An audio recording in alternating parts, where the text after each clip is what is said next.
அஸ்ஸலாமு அலைக்கும் வரஹ்மத்துல்லாஹி வபரகாத்துஹு. வணக்கம். இன்னும் ஒரு காணொலி சந்திப்பில் மிக்க மகிழ்ச்சி. இது ஒரு வெண்மதி படம் தொடர்பான ஒரு காணொலி. ஒரு ஐக்கிய வினா உண்டு, ஆசிரியர் போட்டி பரீட்சையில் இடம்பெற்ற ஒரு வினா உண்டு, அதே மாதிரியான ஒரு வினா உண்டு. இந்த வினாவானது ஒரு பந்தி அமைப்பாக, அதாவது பாயிண்ட்ஸ் ஃபார்முலா தராமல் வந்து ஒரு பெரிய பந்தியாக தந்து அதிலிருந்து 5 வினாக்கள் தரப்பட்டு 4 விடைகள், ஒவ்வொரு வினாக்கு 4 விடைகள் தரப்பட்டு விடையை சூஸ் பண்ணி போகிற மாதிரி போடப்பட்டிருந்தது. என்றாலும் மிக இலகுவான வினா இது. முக்கியமாக வந்து 10ஆம் ஆண்டு 11ஆம் ஆண்டுகளில் வந்து நம் வலிமையாக செய்யக்கூடிய கணித பாடங்களை செய்யக்கூடிய மிச்சம் இலகுவான ஒரு வினா ஒன்றுதான். என்றாலும் இது ஒரு பாயிண்ட்ஸ் ஃபார்முலா தரவு தராமல் அடுத்தது அந்த ஒரு பந்தியாக தந்ததாலையும், அடுத்ததாக வந்து அதுக்குள்ள நிறைய தர்க்கங்களை வைத்துக் கொள்ளலாம், நிறைய யோசிக்கக்கூடியமான சில லொஜிக் விஷயங்களை முன்னிலை வைத்ததாலையும் இது நிறைய மாணவர்களுக்கு ஒரு சிரமமான வினாவாக இருந்தது. என்றாலும் மிச்சம் இலகுவான வினா உண்டு. நான் இதில் வினாவோட ஃபோட்டோ வந்து இமேஜை வந்து கமெண்ட் செக்ஷனில் போட்டிருக்கேன். இமேஜை பார்த்து வந்த பிறகு காணொலி பாருங்க, இலகுவ விளங்கி கொள்ளக்கூடியதாக இருக்கும். ஒரு உயர்தர ஒரு கலைத்துறையில் வந்து ஒரு பாடசாலையில் 8 பாடங்களுக்கு விண்ணப்பித்த மாணவர்கள் இருக்காங்க. அந்த 8 பாடங்களுக்கு விண்ணப்பித்த மாணவர்கள் எண்ணிக்கை 90. மொத்த மாணவர்கள் எண்ணிக்கை 90, விண்ணப்பித்த மாணவர்கள் எண்ணிக்கை. அதில் அதிகமாக விண்ணப்பித்த பாடங்கள் வந்து பொருளியல் பாடமும், அரசியல் பாடமும், அரசியல் விஞ்ஞான பாடமும், புவியியல் பாடமும் செய்யப்பட்டா அதிகமான மாணவர்கள் அதுக்கு விண்ணப்பிச்சிருக்காங்க. அப்ப இந்த 3 பாடங்கள் தவிர ஏனைய பாடத்துக்கு விண்ணப்பித்த மாணவர்கள் இருக்காங்க. மொத்தமாக சேர்த்து 90 மாணவர்கள். ஆனால் அதிகமான விண்ணப்பித்த பாடங்கள் இந்த 3 பாடங்கள். இது அடிப்படையில் கேள்வி. அப்ப அதை கவனிக்கணும். உயர்தர கலைத்துறையில் உள்ள 8 பாடத்தெரிவுக்கு 90 மாணவர்கள் பாடசாலை ஒன்று விண்ணப்பித்திருந்தனர். இப்பாடங்கள் அநேகமான மாணவர்களால் பொருளியல், அரசியல் விஞ்ஞானம், புவியியல் ஆகிய பாடங்களுக்கு விண்ணப்பிக்கப்பட்டிருந்தது. பொருளியல் பாடத்துக்கு விண்ணப்பித்த மாணவர்களுக்கு 60. பொருளியல் பாடத்துக்கு விண்ணப்பித்த மாணவர்களுக்கு 60. இந்த கவனிக்கணும். பொருளியல் மாத்திரம் சொல் பாவிக்கல, பொருளியல் மட்டும் சொல் பாவிக்கப்படல. பொருளியல் பாடத்துக்கு விண்ணப்பித்த மாணவர்களுக்கு 60 மாணவர்கள். புவியியலுக்கும் அரசியல் விஞ்ஞானத்துக்கும் விண்ணப்பித்த மாணவர்களுக்கு 25. புவியியலுக்கும் அதோட அரசியல் விஞ்ஞானத்துக்கும் விண்ணப்பித்த மாணவர்கள் எண்ணிக்கை 25. அப்ப இங்கே நல்லா கவனிக்கணும், மாத்திரம் சொல் பாவிக்கப்படல. ஆனா தொடர்ச்சி அவன் சொல்றான், இவர்கள் அனைவரும், இந்த 25 பேர் இவர்கள் அனைவரும் பொருளியல் பாடத்துக்கு விண்ணப்பித்து இருந்தனர். இதே 25 பேர் பொருளியல் பாடத்துக்கு விண்ணப்பித்து இருந்தனர். அப்ப அந்த லொஜிக் என்ன? 3 பாடத்துக்கு விண்ணப்பித்தார்கள். அதில் நேரடியாக சொல்லியிருக்கலாம், இந்த பந்தில சொல்லியிருக்கலாம். ஆனால் கேள்விக்கு ஒரு பெருமதி இல்லாம பேத்துரும், வெளும் இல்லாம பேத்துரும்.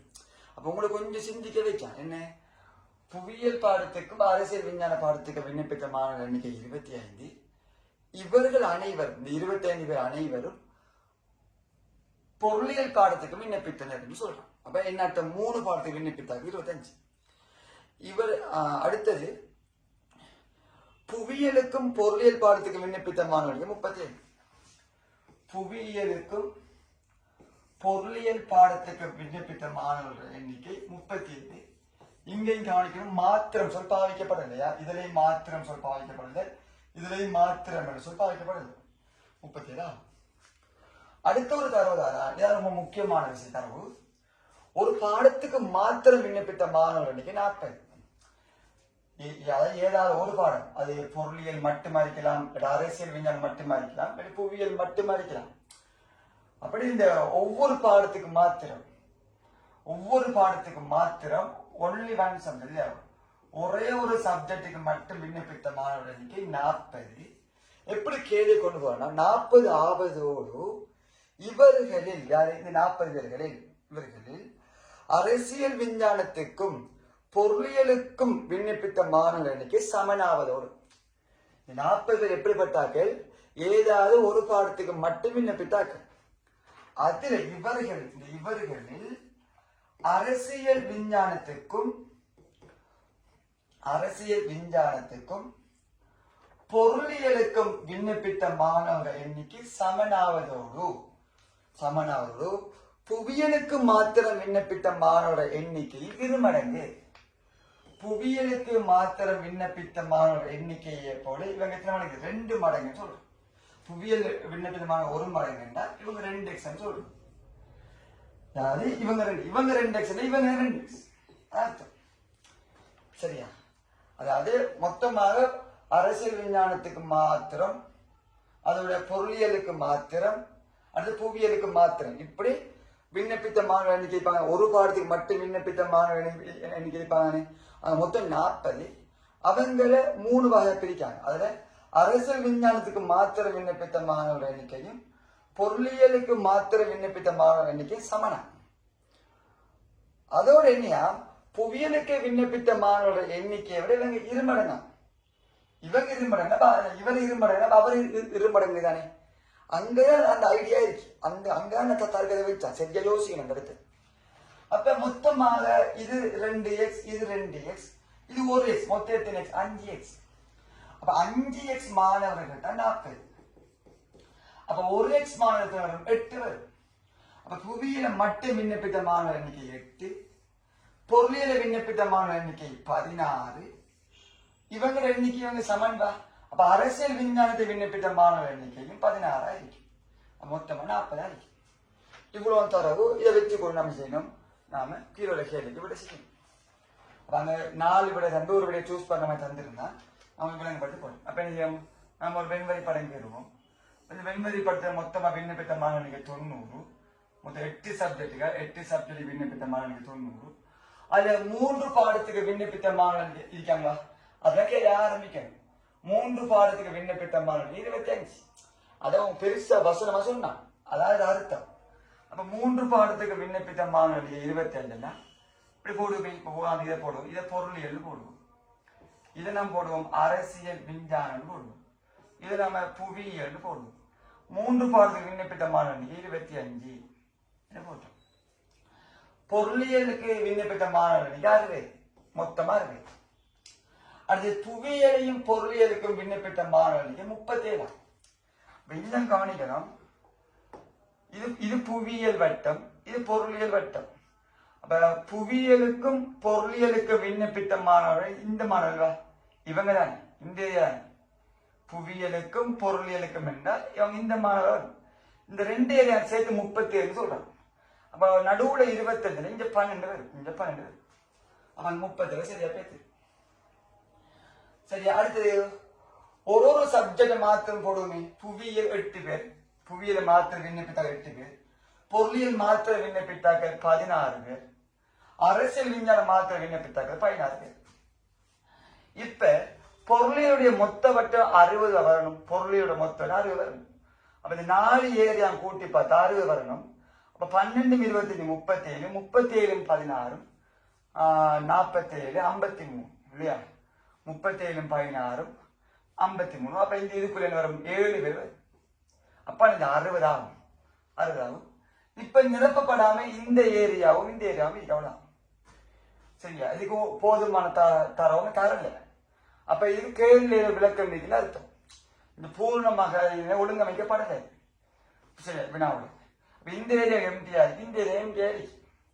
இப்ப கவனிக்கணும், மொத்தம் 90 பேர் தானே. அப்ப இதுல மொத்தம் எத்தனை பேர்? 60 பேர். இதுல மொத்தம் 60 பேர். 60 16 கூட 76, 76 8 கூட 84. 90 பேர்ல 84 பேரை மார்க் பண்ணி வச்சுக்கணும். இன்னும் 6 பேர் இருக்கு. ஒரு 6 பேர் இதுக்குள்ள வரலாம், இதுக்குள்ள வரலாம். ஆனா இதுக்குள்ள மட்டும் வரையில. ஏன்னா மொத்தமா 8 சப்ஜெக்ட் தானே. அப்ப இதுக்கு 2 சேர்ந்து வரலாம் 6 பேர். அவன் தெரியாது. ஆனா 6 பேர் வந்து சோர்ட் ஆகுது. 84 பேரை ஃபில் பண்ணிருக்கும். 6 பேர் சோர்ட் ஆகினா வச்சுக்கணும். இவ்வளவு தரவு தாங்க, தரவுக்கு எதனா ஒழுங்கு வச்சிருக்கோம். இன்னும் வினாவுல அந்த இடத்துல வாசிச்சு அதுக்கு பொருத்தமான நம்ம தெரிவு செஞ்சு போட்டா சரி. முதலாளி நிகழ்ச்சி கேட்டு புவியியல் பாடத்துக்கு மாத்திரம் விண்ணப்பித்த மாணவர்களுக்கு எத்தனை? புவியியல் பாடத்துக்கு மாத்திரம் விண்ணப்பித்த மாணவர்களுக்கு 8. இது முதலாளி அது தெரிவு செஞ்சு போட்டதான் வந்தது. நான் பெட்டபடியே போடுறேன். பொருளியலுக்கும் புவியியலுக்கும் மாத்திரம் விண்ணப்பித்த மாணவர்கள், பொருளியலுக்கும் புவியியலுக்கும் மாத்திரம் விண்ணப்பித்த மாணவர் யாரு? 12 பேர் வருவாங்க. 12 பேர் வருவாங்க. மூன்றாவது கேள்வி, பொருளியலுக்கும் அரசியல் விஞ்ஞானத்துக்கும் மாத்திரம் விண்ணப்பித்த மாணவர், பொருளியலுக்கும் அரசியல் விஞ்ஞானத்துக்கும் மாத்திரம் விண்ணப்பித்த மாணவர் 7 பேர் வருவாங்க. மூன்றாவது 7. நாலாவது, அரசியல் விஞ்ஞானத்துக்கு மாத்திரம் விண்ணப்பித்த மாணவனுக்கு அரசியல் விஞ்ஞானத்துக்கு மாத்திரம் விண்ணப்பித்த மாணவனுக்கு 16. 4 16. இப்ப 5வது கேள்வி என்ன எப்படி கேட்டுதாண்டா, இந்த 3 பாடங்களையும் தெரிவு செய்யாமல், இந்த பொருளியலையும் அரசியல் விஞ்ஞானத்தையும் புவியியலையும் தெரிவு செய்யாமல் ஏனைய பாடங்களுக்கு விண்ணப்பித்த மாணவர் எண்ணிக்கை கேட்டிருந்தான். அப்ப அங்க நம்ம கவனிக்கணும், இதுக்கு போதுமான தரவு தரல. இதை கண்டுபிடிக்க இந்த இடத்த போதுமான தரவு நமக்கு அங்க தரல, இந்த டேட்டா தந்தில்லை. அப்ப மிச்ச 6 பேர் நம்ம வெளியாடுது. நம்ம 8 பாடம் தானே, 3 பாடம் வாங்கி குறிச்சிருக்கோம். அப்ப கடைசி கேள்வி கேட்க எப்படின்னா, ஏனைய பாடங்கள், இந்த 3 பாடங்களை தவிர ஏனைய பாடங்களை விண்ணப்பித்த மாணவர் எண்ணிக்கை எத்தனை கேட்டிருந்தோம். அப்ப அந்த இடத்துல நம்ம கொஞ்சம் சமயோசிதக்குள்ள யோசிக்கணும். இந்த இடம் நிரப்ப வேண்டியிருக்கு, இந்த இடம் நிரப்ப வேண்டியிருக்கு. ஆனா இதுக்கு கண்டுபிடிக்க எந்த டேட்டாவும் தரலைண்டா, அப்ப இங்க யாரும் இல்லைன்னு அர்த்தம். இங்க யாரும் இல்லை. அப்ப ஏனைய பாடங்களுக்கு விண்ணப்பித்த மாணவனுக்கு மிச்ச 6 பேர் வெளியால வருவாங்க. அந்த இடத்த கொஞ்சம் யோசிச்சு அந்த விடையை மார்க் பண்ண வேண்டியது வரும் கடைசி கேள்வி. சரி, அந்த இடத்த கொண்டு அந்த மிக பொருத்தமான ஆன்சராக நாம் அந்த இடத்த சமயோசிதமா யோசிச்சா டிக் பண்ணணும். இல்ல இதுக்குள்ளே தரவு தரலையே, கேலி புலையே எல்லாம் நிக்க கூடாது அந்த இடத்த இல்லையா. ஏன்னா அவன் அந்த ஆப்ஷன் 6 விட தந்திருந்தான், அந்த ஆப்ஷன்ல 6 விட தந்திருந்தான். அப்ப அந்த இடத்துல அவன் கொஞ்சம் யோசிச்சு இதுக்கு கண்டுபிடிக்கிறதுக்கு போதுமான தரவு இல்லை, அப்ப அங்க இல்லையாக்கும் என்று நினைச்சு நம்ம அதுபடி கூட கவனம். சரியா? அப்ப இந்த விஷயம் நான் வச்சுக்கோங்க. மிச்சம் 10ஆம் ஆண்டு 11ஆம் ஆண்டு ஒரு வரக்கூடிய ஒரு வினா உண்டு, இலவாக செய்யக்கூடிய வினா உண்டு. சம்டைம் இதுல சில தரவுகளை முன்பின் ஆயிருக்கலாம். ஒரு மாணவர் எழுதி அனுப்பின அந்த தரவை வச்சு கொண்டுதான் நான் அந்த வீடியோ போடுறேன். இதுல ஏன் தரவுகள் மிஸ் ஆயிருந்தாலும் உங்களுக்கு கமெண்ட் செக்ஷனை சொல்லி கொடுங்க வந்து. ஆனா எல்லா தரவுக்கு ஏற்ற மாதிரி ஒழுங்கமைச்சிருக்கோம். ஆகவே இந்த காணொலி பிடித்திருந்தா லைக் பண்ணுங்க, ஷேர் பண்ணுங்க. அடுத்து இப்ப விலங்கு வந்து இப்ப காலத்துல வினாக்கள் வந்து பழைய மாதிரி இல்லை. நான் நிறைய இந்த வகுப்புகளையும் செமினார் சொன்னதுதான் என்னென்னா, ஒரு எக்ஸாம் தான். ஒரு காலமும் வந்து பேப்பர் டைம் செட் பண்ணி செய்ய போறது இல்லை, சரி செட் பண்ண போறது இல்லை.